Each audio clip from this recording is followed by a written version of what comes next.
Hi, I'm Phil D'Agostino, and this is Naked Thinking. Now, naked thinking is going to be very, very important on this one.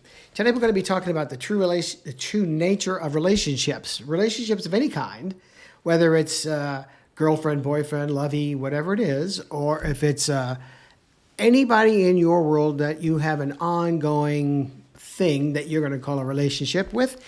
That's what we're going to be talking about here.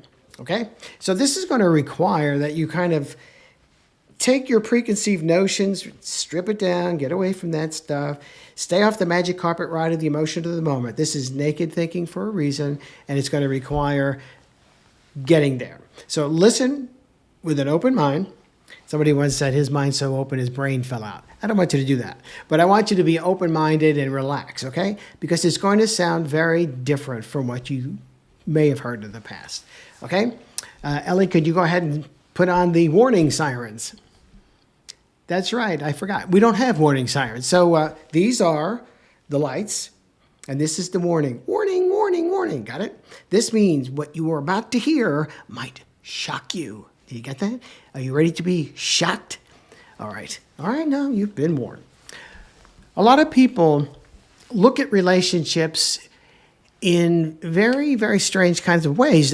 Some of them are very fairy tale-ish. And they, you know how in Cinderella you have Prince Charming and this thing happens where they live happily ever after and all. I think some people have a very fairy tale view of a relationship when it starts, and then they get jaded, and over a period of time they sour. But just what if you thought about your relationship with whomever that is, whether it's, again, if it's a love relationship or a coworker, anybody, if you understood it to be what it really is instead of what it is you think it is or would like for it to be, then you step out of the realm of the emotional attachments and into the realm of the naked thinking view of that relationship. Okay? So you're about ready to be shocked. Here it comes. All relationships are utilitarian. Now, we're not going to talk about my relationship with my children or anything right now. We'll put that over there. But we're going to say now, between adults, all relationships are utilitarian. Now, what does that actually mean? That means as a utilitarian thing, it has a certain utilitarian nature to it. That is to say, it is useful to you to have it. You utilize things in order to use them for your purposes. In the case of a relationship, that's true too. So, see, this is bothering some people, I can tell, because I've done this and people get up a little bit perturbed by this. But the fact is, relationships are like this. I'm here, the other person's here, I pay to be in that relationship, and I get something out of that relationship. This person pays to be in that relationship and takes something out of that relationship as well. We shall look at it this way and say there are costs to being in a relationship and there are benefits to being in a relationship. If I'm in a good relationship, the costs are very low, the benefits are very high. Let's take your relationship with your business, with your work, with your job or your boss, or however you want to put that. So you have a cost for being in the relationship with your employer, whether it's yourself or if it's another entity, there is a cost. Let's say that I'm working for the famous ABC company that makes widgets. Let's say I'm working for the ABC company. Well, I have a cost. I have to do what I'm told. I have to be where I'm supposed to be when I'm supposed to be there. I'm supposed to stay away from certain things like personal phone calls and whatever that is. I have a commute. If I have a commute, there are costs for being in the relationship with my employer. And then there are benefits. Money is one benefit. So you have money, but then you also have other things too. Some people have the deluded belief that they have security. Oh, okay. So you believe that you have security. That's a benefit. And to some degree, some jobs are more secure than others. Okay, well, that's a truth too. But you have that kind of thing. Now, let's say that this relationship you have with your employer is utilitarian. You get something, they get something from you, they pay for that from you. For example, they might pay you money, but it's not going to be the only thing they pay. They pay money, but they also have to put up with you. You know, you make demands, or you have a bad day, or you didn't do exactly what you said you would do, or this or that or the other thing. So there is a cost to them for you to be in a relationship with them too. And there's a benefit. They get the output of your work. So you have that. So you look at this and say, there's the employer and there is me. Now, let's go back to this. The costs and the benefits. In a good relationship, you have very low costs and you have very high benefits. Now, what if the people that you're working with get to be really nasty and mean and then talk to you in a certain way and treat you in a certain way, and they don't really pay you very much? Well, now the benefits are here and the costs are going up here. And at this particular point, you're very disgruntled. Have you ever been gruntled in a workplace? Anyway, you're disgruntled. Leave me alone. You're disgruntled, and you're wondering about, is this the right place to be? There are places where they get a lot of grief and a lot of demands. They work, instead of 40 hours, which they're getting paid for, they work maybe 52, 53 hours, and they're not getting paid for it. And you look at this and say, well, hey, man, you have this cost to being in a relationship, and you have this benefit for being in a relationship. That's a negative. Why don't you quit and go somewhere else? Well, one of the benefits of staying where you are and putting up with the extra cost is this thing called, I call, an invisible benefit. It's there. The invisible benefit is I don't have to look for another job.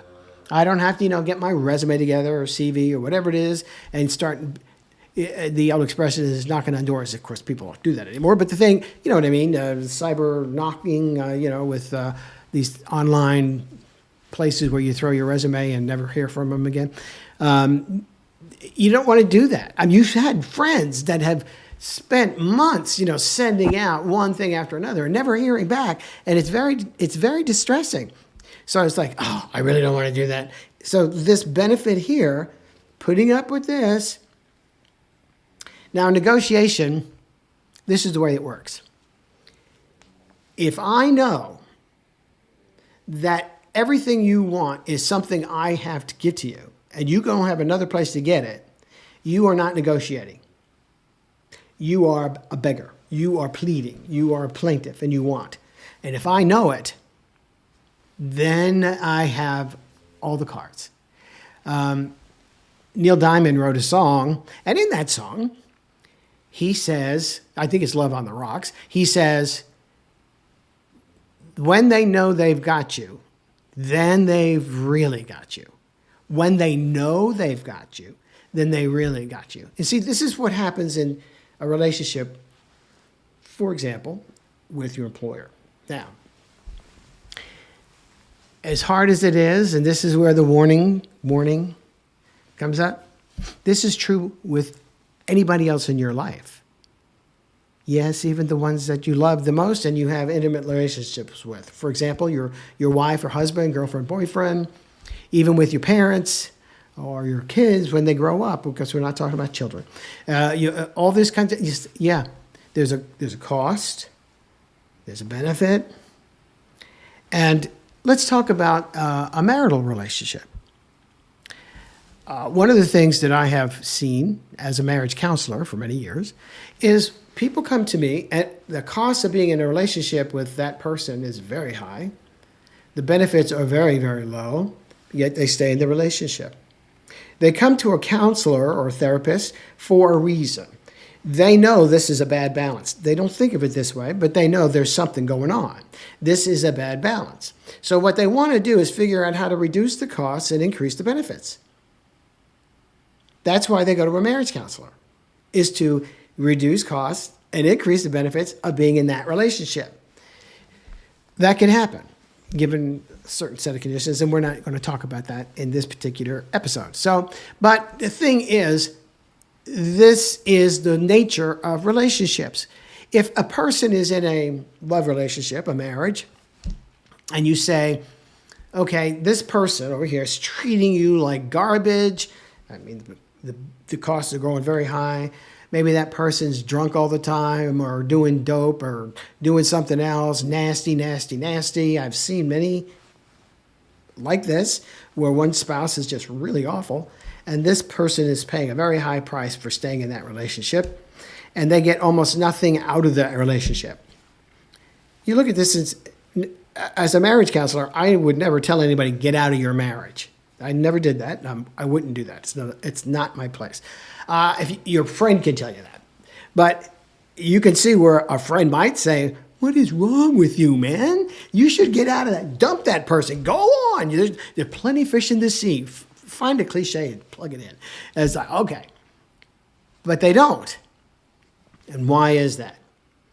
It's that thing we were talking about with the employer, the invisible benefit of not leaving. There are a lot of people that don't leave because of money. It's like, I've gotten to the point I don't even want to be in the same room with my spouse. They make my skin crawl. God forbid they would touch me. Ugh. They don't want to do that either. They say, oh, why are you still there?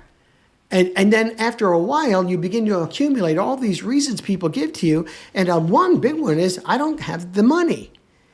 We live okay with 2 salaries of what we're doing. If we had to split everything up, I mean, I don't know how I could afford to be on my own. I don't make what he does or what she does. Is okay. So the invisible thing here is I don't have to give up my lifestyle, even though life with that person really is bothersome. So you look at this and say, okay, what else is there? Children have to, what do you want to do with that? Breaking up the family. I don't want to do that. Embarrassment. I don't want to do that. If you are religious and you believe in the sanctity of marriage, then it's like, it's wrong. It's not right for me to do that. And so the benefit of putting up with this is I feel like I'm doing God's work and by doing what it is he told me to do. So, okay, whatever this benefit is, that's why I never tell somebody to leave or stay, because their reasons are their own, and whatever matters to them matters to them. So what you want to do is look at your relationship right now with the people in your world, whether it's your mom and dad, whether it's with your brothers and sisters, friends, entities, like a club or a church or an employer or whatever. You look at that and you begin to realize the utilitarian nature of this relationship is such that the reason why I find myself feeling so out of sorts when I'm around these people or at this location is that the costs are high and the benefits are low. This could be an indication that leaving the relationship, that relationship, whatever it is, might be in your best interest. However, it might also be a signal that now's the time to say, how can I reduce the cost of being in this relationship? Well, with the other party over there, we might be able to get together and work something out about whatever that is. We are not in that mode in this particular video.